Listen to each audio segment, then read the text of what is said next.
Hey, suckers. Well, I guess I'm doing finally Friday now. It occurred to me I have to because it's supposed to rain the next few days, and I don't want to ride in the rain. I don't want to complain. Sorry for complaining. I am kind of agitated because of something that just happened that I don't think I'm going to talk about. It more or less has to do with the fact that people think that they can just, because they know where I live, they can just show up like that's okay. I hate that I even have to say that that's not okay. It's not okay. Coming to my door like I'm expecting you, or that it's okay, I don't know you and you're just coming, that's not okay. Please don't do that. PewDiePie said it best, just because you found my address doesn't mean you found an invitation. That is a Viper. I just realized, yeah, I'm basically wearing the same thing I was wearing last week, minus not quite the same swag pants, but the gray sweatpants and the donut shirt. And I was just trying to think, what was it talk? Well, I remember I was thinking about what I did last week.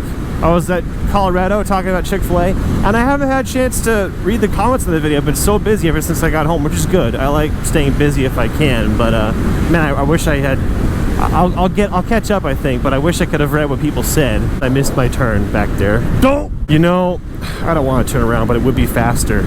It'll be less distance. I'm on the e-bike. I can't afford to waste distance, so I have to turn around. I don't know if I mentioned this in the Finally Friday in Colorado last week, but I do plan to go back soon. Like, what is it now? August? Maybe as soon as next month, a month or two. I want to go back basically as soon as fall starts. I didn't show this. Okay, if I stand up, maybe you can see it. Maybe not. Well, you can probably see that if I lean over like this and do a sexy pose and push my bike out like that. See that black box? That is my temporary supercharger setup. It's got a quick charger, the 1.0 cells, and my cables in it.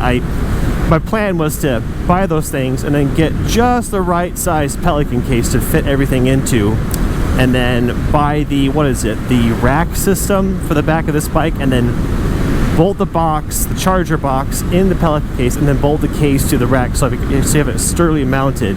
And then it occurred to me, you know, I have those bungees on the back of the bike, on the tail all the time. I thought, you know, I think the box will fit on the tail with those bungees. And it's actually worked really great. It works without that rack system, but I'm still going to do that because it'd be a much more proper install. But at least until I actually get that installed, I'm waiting for that rack part to show up from zero. At least until then, I can take that carrying or that charging case with me. So getting into some technical stuff, the bike takes as much as 11 hours to charge with just the onboard charger. With this, it cuts it in half plus.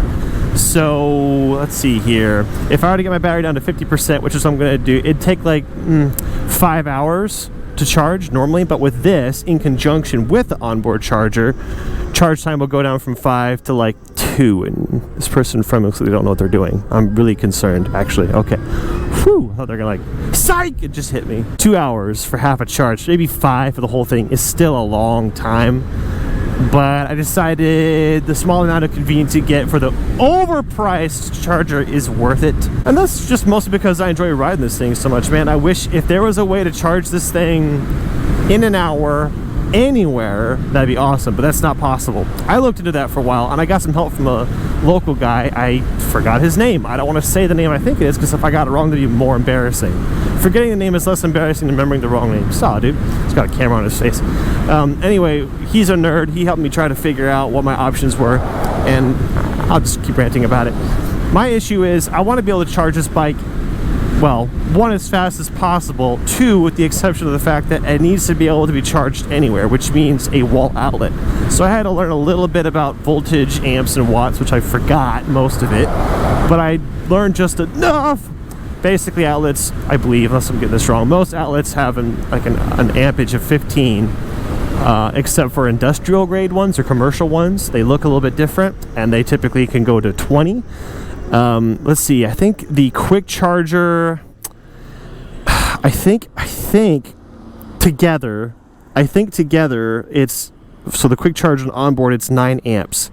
So one outlet can do it, but only if there isn't more than 9 amps of draw on the whole circuit. So if you have several outlets in the wall and you have like a fridge in or something and you try to charge this, it will flip the breaker. It will overload it. So with 9 amps, it's enough to charge. You could have 2 of these things, 2 of these chargers stacked up on top of each other, and that'd be pretty badass. They get you down from like, 11 to 5 to 2 to not 1, but really fast, like double again. That would be like 18 amps, which is too much for one outlet or one circuit. So in order to use 2 of them, you'd have to run like from one end of the house to the other, and that's impractical. I don't want to do that. I want to be able to plug into one outlet anytime.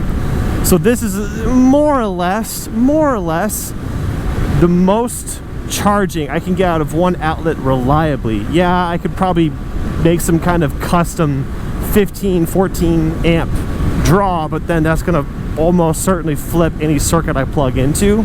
So that seems to be the sweet spot considering what's out there. So fastest amount of charge time that's compatible with any wall outlet. That's why I landed on that setup. Maybe in the future, if you want it, after it's actually bolted down and set up to be nice, I can actually do like a video showing it off. But yeah, that's that for now. You know, I've put how many miles on this bike? 915 miles on this bike. It's a lot, I think. And all that time, I do not think I've ever once had a scenario with this bike where a car didn't see me and started to merge into my lane. I don't think that's happened yet, which is pretty surprising. I remember thinking in the beginning, like, man, cars are gonna do that all the time, but they may not be able to hear me, but they can still see me. At least they should be able to. They should be looking.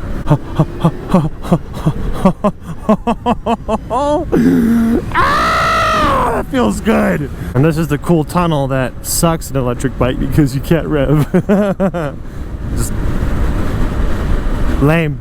Very sad. No noise. It's weird, with half my vehicles, I dread railroad tracks. But not with this one, not with the other two. My Jeep and this bike can take railroad tracks like no problem. But my Super Duke and my GT350R, if it wasn't for this car going in slowly in front of me, I could just fly over it like it ain't no thing.